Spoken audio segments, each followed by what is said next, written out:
The sun, a pale coin in a sky the color of old tin, cast long, brittle shadows across the dusty main street of Harmony Gulch. Winter had settled in deep, gnawing at the very bones of the structures, and the spirit of the men and women huddled against its relentless chill. Inside the communal hall, where the annual Christmas charity auction was underway, the air was thick with the smell of damp wool, wood smoke, and a faint underlying current of unease. Ming stood quietly by her basket, a woven offering wrapped in a humble, worn linen cloth, her hands clasped tightly before her. Her gray prairie dress, mended countless times, seemed to absorb what little light dared to fall upon her, making her a study in quiet resilience amidst the boisterous, self-congratulatory din. The rough-hewn floorboards beneath her boots thrummed with the movement of townsfolk, their faces flushed with cider and a false warmth that did not extend to her. She watched as other baskets, laden with pies and preserves, quilts and other handcrafted items, found eager bidders, their owners beaming with the satisfaction of a good deed recognized. Each clap of a hand, each bellowed price, was a tiny, sharp jab, a reminder of her solitary existence on the fringes of this community. A heavy silence followed the auctioneer's call for her offering, a quiet so profound it swallowed the usual murmurs and whispers. The auctioneer, a corpulent man named Silas, cleared his throat, his gaze skittering past Ming as if she were a ghost haunting the edges of the room. "Next up, folks, we have a basket from... well, it's a basket." His voice trailed off, laden with an unspoken dismissal that echoed loudly in the sudden void. Ming felt the familiar flush creep up her neck, a heat that had nothing to do with the roaring fire in the hearth. She had poured days into her basket, selecting the finest herbs from her small, painstakingly tended garden, grinding them into fragrant, potent teas, and baking a dense, spiced bread that spoke of her homeland's culinary traditions. It was a piece of herself, carefully offered, a bridge she hoped might finally reach across the vast chasm of their indifference. But no one so much as shifted their weight towards her. No one met her gaze. The silence stretched, becoming a visible thing, heavy and suffocating. It was not merely the absence of bids, it was the absence of recognition, of connection, of any human warmth directed her way. Her chest tightened, a familiar ache blooming just beneath her ribs. This was the ritual of her existence here, to offer and to be quietly, pointedly refused. The weight of countless such rejections pressed down on her, bending her shoulders just a fraction more, but never quite breaking her spirit. She was an outsider, always and forever, a solitary figure against the relentless tide of their collective disdain. Yet she stood, unmoving, unwilling to retreat entirely from this arena of quiet cruelty. The thought of simply walking away, taking her unwanted offering and melting back into the lonely anonymity of her small cabin on the outskirts of town was a powerful lure, but a stubborn resolve, forged in years of hardship, kept her rooted to the spot, awaiting the final, inevitable pronouncement of her worthlessness in their eyes. She would not grant them the satisfaction of seeing her flee, not entirely, not yet. The humiliation was a bitter draught, but she had learned to swallow it with a quiet dignity that was all her own.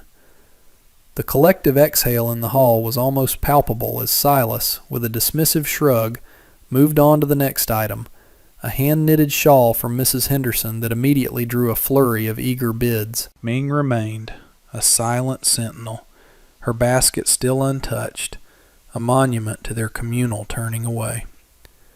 The vibrant energy of the auction flowed around her, a river of voices and laughter that meticulously avoided her small eddy of solitude. She could feel the stares, the sidelong glances, the whispers that followed her presence like shadows. They were not malicious in their intensity, but rather cold and curious, a distant appraisal of an anomaly they couldn't quite reconcile with their tidy world. Her eyes, however, were not fixed on the fleeting spectacle of the auction, but rather on the dust motes dancing in the shafts of light filtering through the high windows, each particle a tiny, fleeting world unto itself, much like her own isolated existence. It was in this moment of profound, quiet resignation that the heavy door at the back of the hall creaked open, admitting a fresh gust of frigid air and a new presence. Joshua stepped inside, shaking a fine dusting of snow from the brim of his wide-brimmed hat. He was a man built for the vast, unforgiving expanses of the land, lean and solid, his movements deliberate, unhurried. His sheepskin coat, weathered and marked by countless seasons, draped his broad shoulders, and his eyes, a startling clear blue, seemed to take in the entire room with a single, unblinking sweep. He didn't carry the usual jovial air of the townsfolk, nor the hurried anxiety of those seeking a bargain. There was a stillness about him, a grounded quality that set him apart, even from the other ranchers who frequented these gatherings. As the hubbub of the auction continued, momentarily unbroken by his entrance, Joshua moved with a quiet purpose towards the back, his gaze eventually settling upon Ming. He saw her, truly saw her, not as an extension of some whispered rumor or a curiosity to be ignored, but as a woman standing alone, her head held high despite the unspoken affront. He saw the gray prairie dress, its humble fabric speaking volumes of a life lived with careful frugality, and the basket, sitting forlornly, conspicuously ignored. A faint furrow appeared between his brows, a silent question in the depth of his gaze. He hadn't come for the auction, not really. He usually sent his foreman for supplies, preferring the quiet solitude of his ranch to the crowded, often boisterous confines of town gatherings. But today, a minor repair to a wagon wheel had necessitated his personal journey, a journey that had led him, unexpectedly, into this tableau of quiet desperation and collective indifference. He watched, his hands tucked into his pockets, as another basket was sold for a robust sum, the cheerful calls of the auctioneer resounding through the hall. Then his eyes returned to Ming, to the still, unwavering set of her shoulders, to the careful, almost invisible clench of her jaw. There was a story in her posture, a narrative of enduring hardship, and an unyielding spirit that resonated with something deep within him, a silent understanding that transcended the chasm of their different worlds. He saw not the Chinese widow that the whispers had conjured, but simply a person, stripped bare by the cold indifference of others, yet stubbornly refusing to crumble. He lingered for a moment, an uncommon quiet observer in a room full of people too eager to look away, the silent witness to a quiet, profound injustice playing out beneath the festive boughs of mistletoe and pine. The air around Ming seemed to crackle with an unspoken tension, a fragile vessel holding all her hopes and her quiet despair. Silas, having successfully offloaded a set of poorly crafted wooden spoons, finally circled back to the single, forlorn item still unclaimed. He caught Joshua's eye briefly, a flicker of surprise in the auctioneer's expression before he forced a strained smile. "And last but certainly not least," Silas announced, his voice lacking its earlier gusto, "we still have this unique offering. Any bids? For the herbal teas and baked goods." He didn't specify the owner, didn't need to. Everyone knew. The silence that followed was even more deafening than before, laced now with an uncomfortable tension, as if the entire room collectively held its breath, waiting for the inevitable, final dismissal. Ming felt a familiar cold dread seep into her bones, anticipating the curt wave of the hand, the final, public declaration that her small offering, and by extension she herself, was utterly without value. Her gaze was fixed on a knot in the rough wood of the floor, tracing its intricate patterns, anything to avoid meeting the pitying or disdainful eyes of the assembled townsfolk. Her heart hammered a slow, heavy rhythm against her ribs, each beat a painful thud against the wall of her quiet resilience. She had expected this, had prepared herself for this, yet the sting of it was no less potent, the humiliation no less sharp. It was a familiar wound, reopening with each passing year, each hopeful offering met with the same chilling silence. A wave of exhaustion washed over her, a weariness that went beyond the physical demands of her meager life, reaching into the very core of her spirit. Just as Silas was about to bring down his gavel, to finally put an end to her prolonged agony, a clear, steady voice cut through the heavy silence. $5. The words, simple and unadorned, landed in the room with the force of a thunderclap. Every head swiveled, every eye fixed on Joshua, who stood near the back, his gaze steady, unwavering, directed not at Silas, but at Ming. The sheer audacity of it, to bid on that basket and for such a sum, seemed to momentarily stun the crowd into absolute stillness. $5 was a respectable price for even the most coveted of baskets, a generous sum that spoke of true intention, not a charitable pittance. Ming slowly lifted her head, her own eyes, wide with disbelief, finally meeting Joshua's. There was no pity there, no condescension, only a quiet resolve that seemed to cut through the oppressive atmosphere of the hall. He hadn't looked away, hadn't flinched from the collective disapproval that now seemed to settle, not on her, but on him.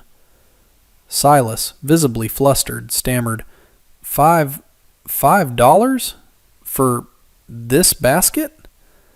His gaze flickered between Joshua's unwavering stare and Ming's stunned face. The question hung in the air, a challenge and an indictment all at once. Joshua simply nodded, a slight, almost imperceptible movement, but one that held the weight of an unshakable conviction. "Yes, $5. His voice was low, yet it carried clearly, resonating with a quiet authority that brooked no argument. Ming felt a sudden, inexplicable warmth bloom in her chest, chasing away some of the debilitating cold. It was a strange, foreign sensation, a flicker of something she hadn't felt in a very long time. Hope. Her basket, containing the carefully dried ginseng, the pungent star anise, the finely ground ginger, and the small, intricately braided loaf of her special sweet potato bread, suddenly seemed to glow with a quiet, undeniable significance. It wasn't just a collection of ingredients, it was an extension of her very being, her heritage, her enduring spirit. And now, someone, this quiet rancher with the steady eyes, had seen its worth, had affirmed it against the tide of all those who had refused to even acknowledge its existence. The moment stretched, taut with unspoken emotion, a fragile bridge forming across the chasm of expectation and prejudice, anchored by a simple, profound act of quiet defiance. Silas, after a moment of stunned silence, finally found his voice, though it was a little thin. $5. Going once? Going twice? Sold to the rancher for $5. The gavel fell with a decisive thud that echoed unexpectedly loud in the suddenly hushed hall.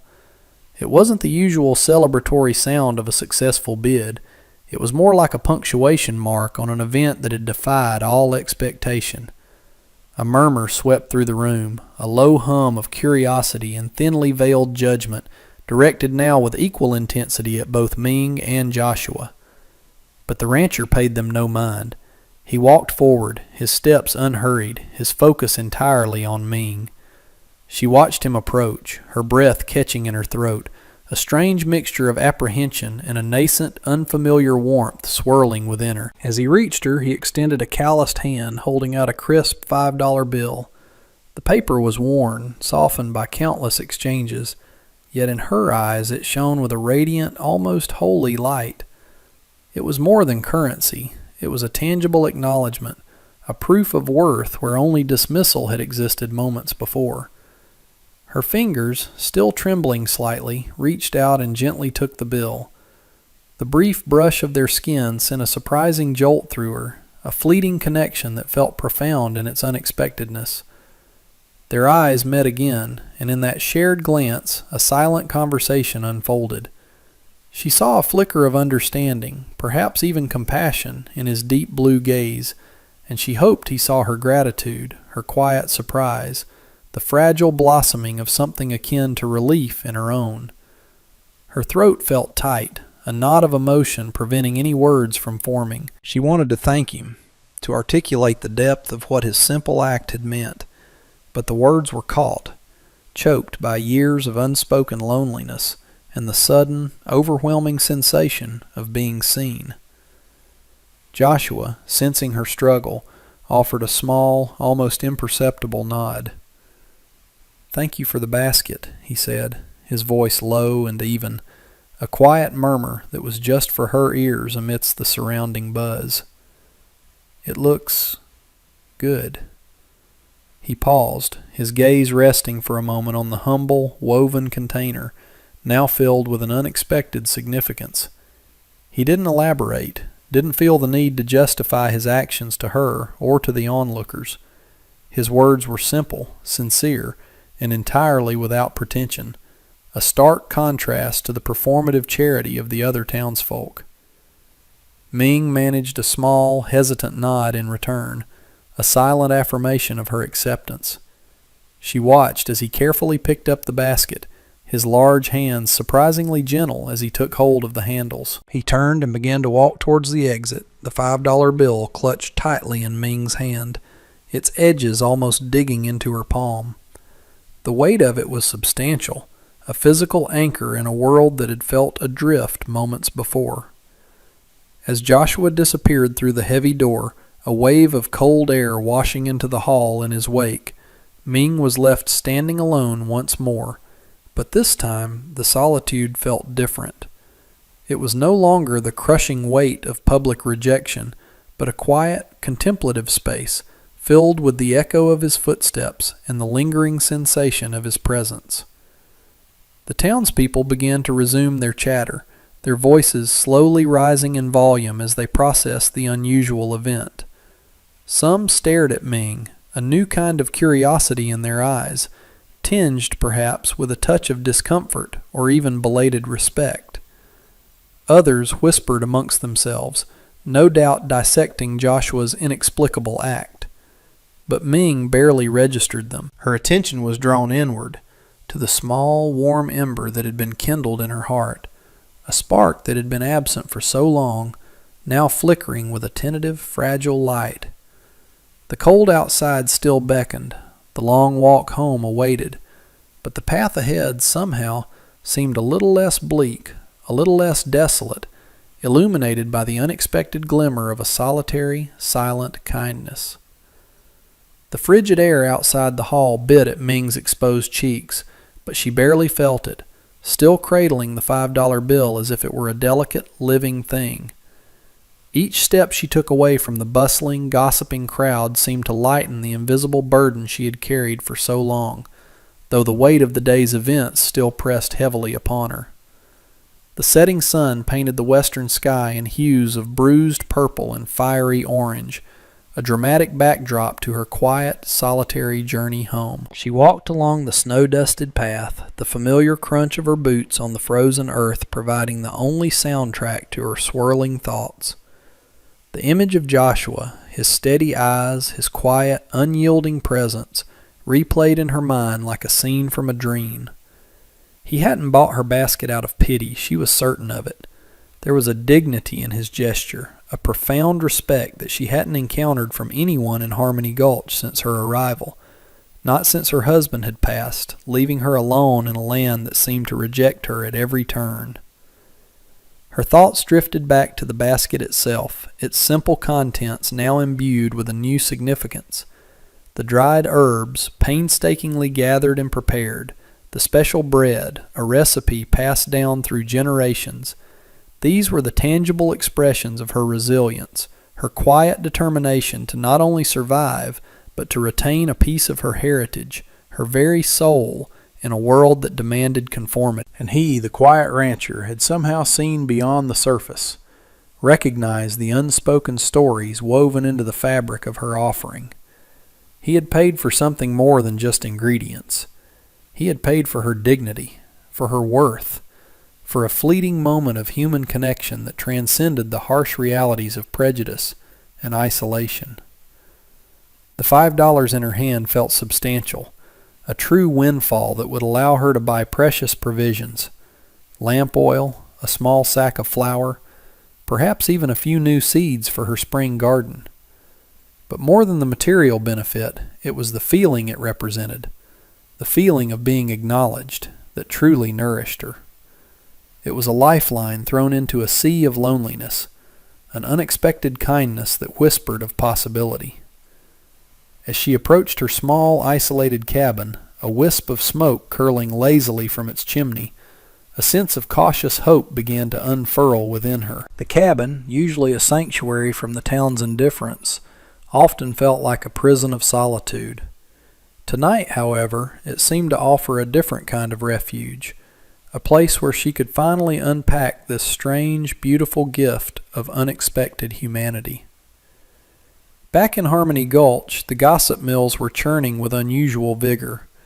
Inside the general store, Mrs. Henderson, still flushed from the success of her shawl, leaned conspiratorially towards Mrs. Gable. "Did you ever see such a thing?" she whispered, her voice barely contained. $5 for that basket! And him, the rancher, a quiet man, never one for such displays. Mrs. Gable nodded sagely. "Always kept to himself, Joshua does. But to pay such a price for her basket. It does make one wonder, doesn't it?" The townsfolk, accustomed to their own unspoken hierarchy and prejudices, struggled to reconcile Joshua's actions with their established understanding of the world. It was an anomaly, a disruption to their comfortable narratives, and they picked at it like a bothersome burr. Some dismissed it as a momentary lapse of judgment, an eccentric display from an already solitary man. Others, however, felt a faint, unsettling prick of conscience, a quiet challenge to their own collective indifference. The incident would ripple through Harmony Gulch for days, shifting perceptions, however subtly. For Ming, alone in her cabin, the flicker of hope grew into a small, steady flame. She lit a single candle, its soft glow illuminating the rough-hewn walls. The $5 bill lay on her small wooden table, a silent testament to a kindness that had reached across the chasm, leaving her with a sense of connection, a thread of belonging she hadn't known she desperately craved, and a quiet, profound anticipation of what the dawning new year might bring. The winter deepened, its grip tightening on Harmony Gulch, turning the world into a stark landscape of white and gray. For Ming, however, a subtle shift had occurred, a warmth kindled by the single act of kindness at the Christmas auction. The $5 bill, carefully folded and tucked into a small embroidered pouch she kept close, was a constant, tangible reminder of Joshua's gesture. It wasn't merely the money.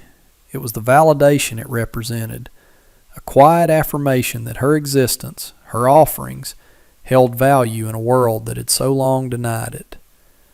She found herself walking with a little more purpose, her gaze lifting from the snow-covered ground a fraction higher, meeting the glances of townsfolk with a newfound, subtle defiance rather than immediate retreat. The whispers still followed her, of course, but now they seemed to carry a different resonance, tinged with a bewildered curiosity about the rancher's peculiar action. The incident at the auction had become a quiet legend, a story passed around the pot-bellied stove at the general store, dissected and re-examined, trying to find a logical explanation for an act that defied their ingrained prejudices.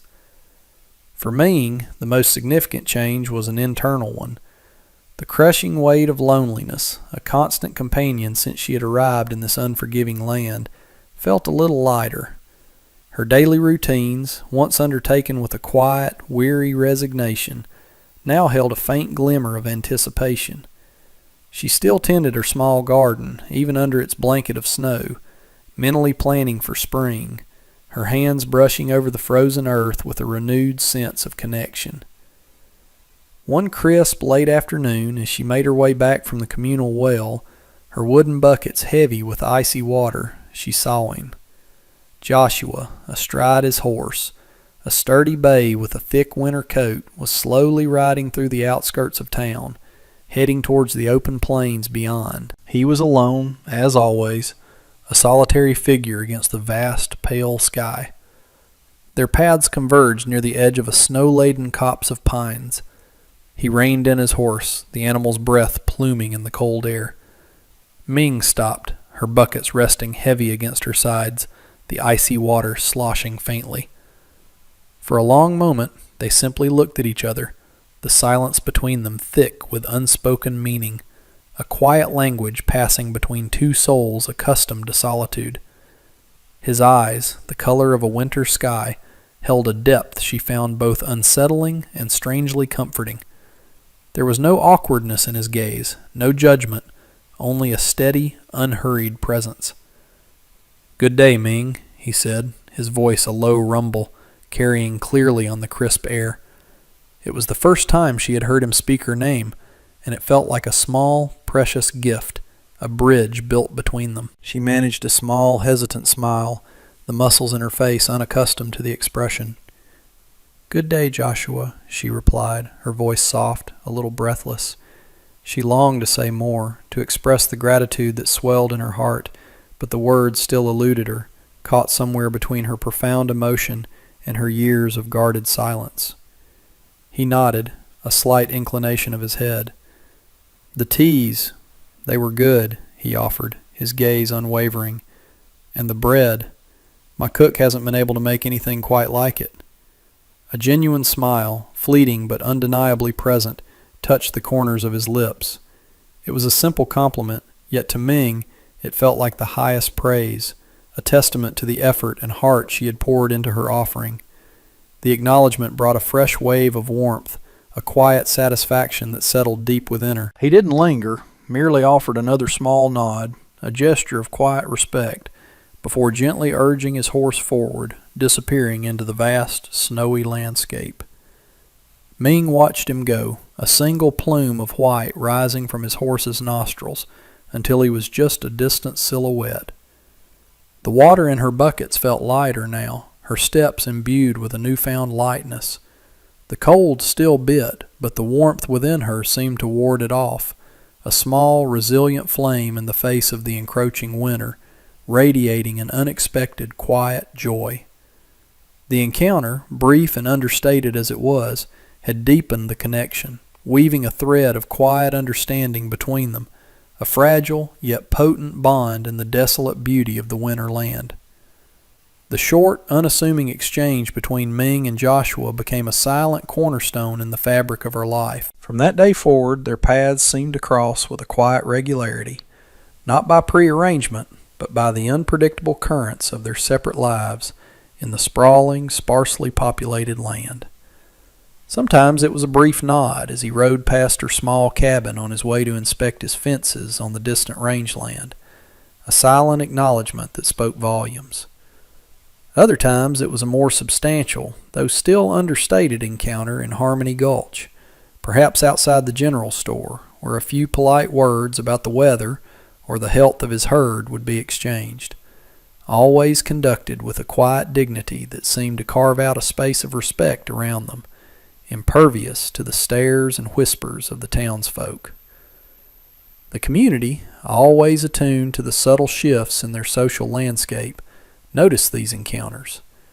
The initial bewilderment over Joshua's auction bid slowly morphed into a simmering undercurrent of speculation, and in some quarters, thinly veiled disapproval. Mrs. Henderson, her face usually a map of cheerful gossip, now wore a perpetual look of mild consternation whenever Ming and Joshua were seen in proximity. "It's simply not proper," she'd confide to Mrs. Gable, her voice hushed but firm. "A man of his standing, and her." The unspoken "her" carried the weight of all their collective prejudices and xenophobia. Yet Joshua seemed utterly oblivious to their judgment, or perhaps simply unconcerned by it. He carried himself with an innate authority, a man deeply rooted in the land, whose values were forged by the harsh realities of nature rather than the fickle opinions of a small town. His quiet strength was a shield, protecting Ming, inadvertently perhaps, from the harsher barbs of their disapproval. Ming, for her part, found an unexpected fortitude in these interactions. The fear that had once shadowed her every step began to recede, replaced by a growing sense of quiet confidence. She started to see herself not as an alien presence, but as a woman recognized, acknowledged, and even, in a profound, unspoken way, defended. The quiet acts of kindness from Joshua had awakened something within her, a dormant resilience that now began to unfurl its petals. She even began to take small, deliberate steps to bridge the gap between herself and a few of the more receptive townsfolk, offering small bunches of dried herbs from her garden, or sharing a carefully baked loaf of her spiced bread, always with a quiet, unassuming grace. These gestures were met with varying degrees of acceptance, some still hesitant, others tentatively welcoming, but it was a beginning, a fragile crack in the wall of their collective indifference. One blustery spring day, as the snow retreated in muddy rivulets and the first brave green shoots pushed through the thawing earth, Ming was tending her small plot of land when Joshua rode up, dismounting with his usual measured movements. He held a small, intricately carved wooden box in his hand, something she had never seen before. He offered it to her, his gaze steady. "I found these," he said, his voice low. "Thought you might have use for them." Inside the box were several small, smooth stones, each one a different color, polished by river currents, perfect for grinding herbs. It was a simple gift, yet incredibly thoughtful, a practical offering that spoke directly to her solitary work, her quiet dedication. Ming reached out, her fingers tracing the smooth surfaces of the stones, a surge of emotion catching in her throat. It was another thread, silently woven into the tapestry of their growing understanding. "Thank you," she managed, her voice thick with gratitude. "They are beautiful." A quiet smile, rare but profoundly genuine, touched Joshua's lip. In that shared moment, surrounded by the thawing earth and the vast, silent expanse of the land, a new kind of bloom, more resilient than any spring flower, began to unfurl between them, a testament to the enduring power of human connection, forged in the quiet spaces between words and the shared understanding of a harsh yet beautiful world. The fragile peace that had settled around Ming and Joshua, nurtured by their unspoken understanding, was not destined to last undisturbed. Harmony Gulch, for all its quiet charm, was also a crucible of simmering prejudices, and the sight of the reserved rancher's subtle attentions to the Chinese widow had become a gnawing irritation for some. The catalyst for the brewing storm arrived in the form of Jedediah Stone, a man whose wealth had been amassed through questionable land dealings and whose power was wielded with a heavy hand. Jedediah owned a substantial portion of the grazing land bordering Joshua's ranch, and he had long eyed Joshua's prosperous acreage with covetous intent. He saw Joshua's quiet kindness towards Ming not as a virtue, but as a weakness, a chink in the armor of an otherwise formidable opponent. One sweltering summer afternoon, during the peak of the dry season, a small, carefully tended irrigation ditch that supplied water to Ming's small garden, a vital lifeline in the arid landscape, was deliberately sabotaged. The water, essential for her carefully cultivated medicinal herbs and meager vegetable patch, began to leak uselessly into the parched earth, threatening to destroy her year's meticulous work. Ming discovered the damage during her morning rounds, her heart sinking with each gaping hole in the clay-lined ditch. She knew, with a chilling certainty, that this was no accident.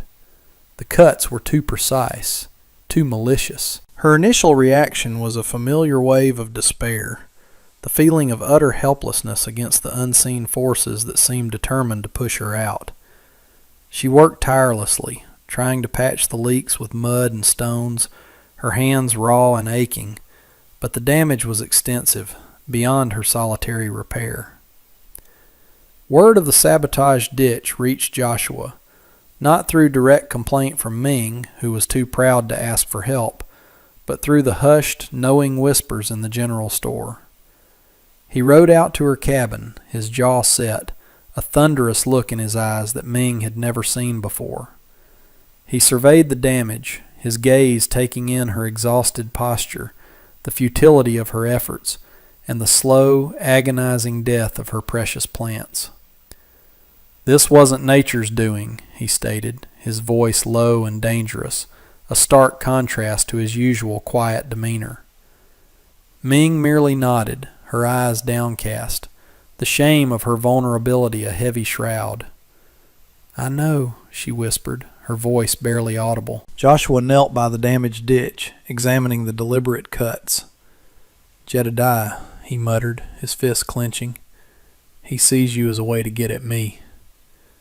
It was a blunt, unvarnished truth, laying bare the ugly underbelly of the town's prejudice, using Ming as a pawn in a larger game of power and intimidation.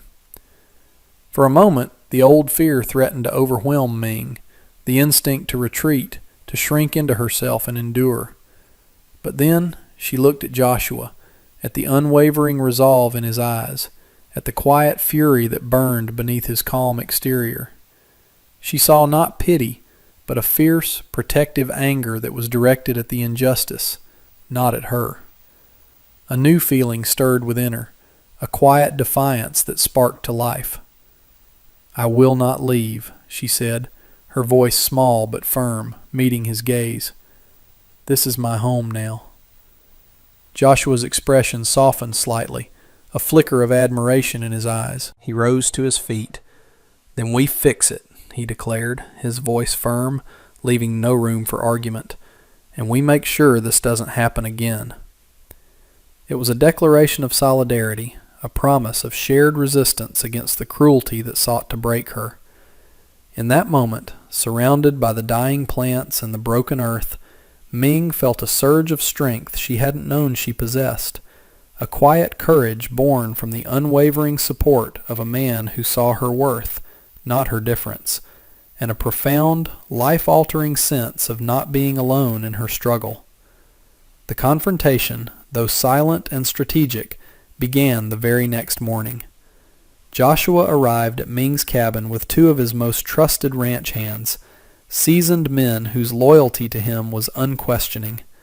They brought tools, timber, and a determination that seemed to radiate from their quiet efficiency. Under Joshua's direction, they began to systematically repair the damaged irrigation ditch, working with a methodical pace that spoke of experience and resolve. Ming, initially hesitant to accept such extensive help, quickly understood that this was not charity but a declaration, a visible assertion of protection.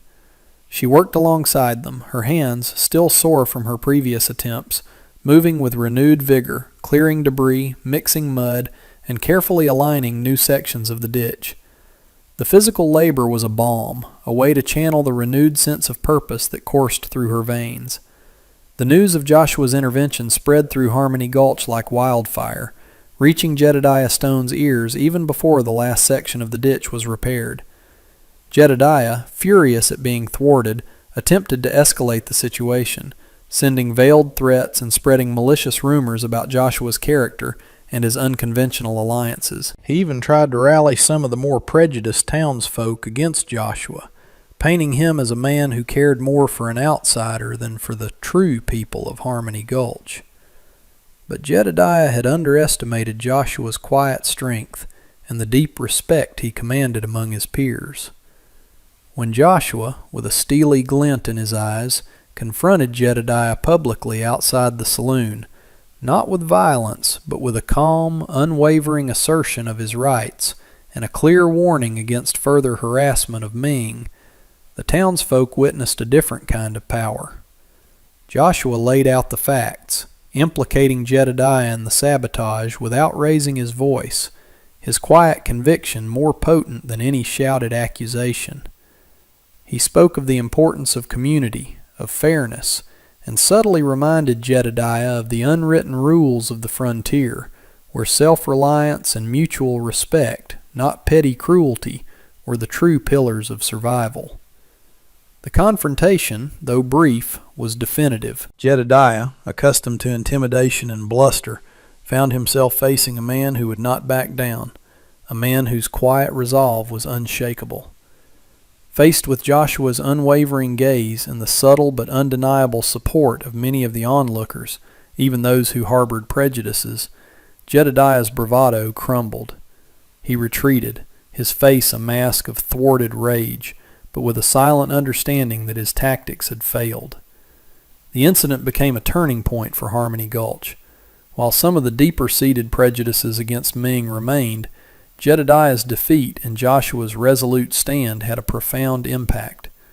The public act of defending Ming, not out of pity but out of a clear sense of justice and a deep-seated respect, forced many to reevaluate their own assumptions. The power dynamics had shifted, quietly but irrevocably. For Ming, the most significant shift was internal. She had faced down the forces of malice and prejudice, not alone, but with the steadfast support of Joshua. The experience had forged a new kind of resilience within her, a quiet strength that emanated from a newfound sense of belonging. The carefully repaired ditch, now flowing freely with life-giving water, was more than just an irrigation system. It was a symbol of her enduring presence, her rightful place in this land, safeguarded by an unexpected ally whose quiet strength had become her shield. The summer eventually gave way to the crisp, golden days of autumn, and then to the hushed, expectant silence of another approaching winter. The ditch continued to flow, a testament to Joshua's intervention and Ming's unyielding spirit. The incident with Jedediah Stone had indeed been a turning point, etching itself into the collective memory of Harmony Gulch. While whispers still occasionally surfaced, they were no longer fueled by unbridled malice, but by a grudging respect, or perhaps a simmering discomfort with the disruption of their established order. Ming's presence in the community, once tolerated with a frosty distance, now carried a different weight. People occasionally nodded to her on the street. Some even offered a tentative smile. Mrs. Henderson, still prone to gossip, now included Ming's name in her stories not with disdain, but with a measure of cautious awe, speaking of the Chinese widow and the rancher, with a tone that bordered on fascination. She even bought a small bundle of Ming's dried herbs one afternoon, a quiet, almost imperceptible bridge of acceptance.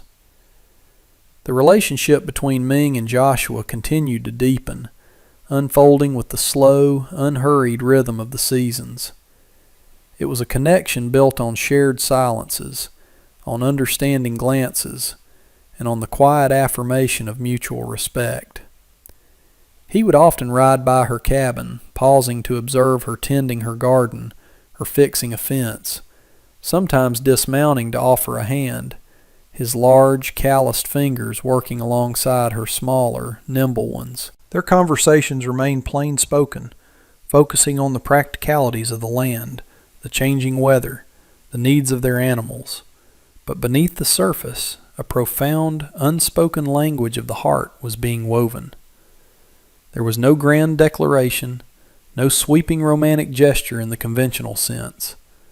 Their love story was etched in the steady cadence of their shared existence, in the quiet acts of loyalty, and in the unwavering belief in each other's inherent goodness.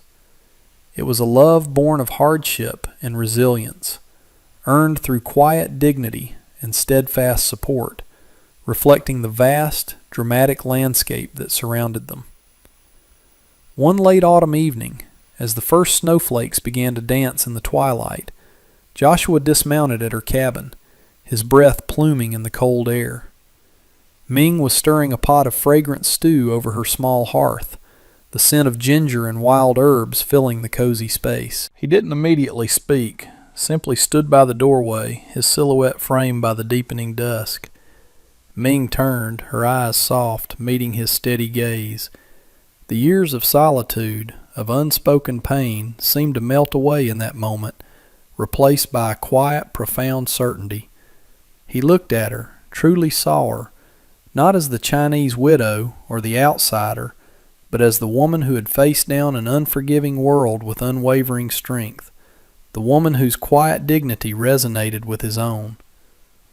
"Winter's coming," he said, his voice low, a warmth in its depth that had been absent for so long. "It gets cold out here, alone." It wasn't a question, but an invitation, a gentle offering of shared warmth, shared burdens, a shared future. Ming's gaze searched his, finding not just affection, but a deep, abiding respect. A small, genuine smile touched her lips, a radiant bloom in the flickering firelight.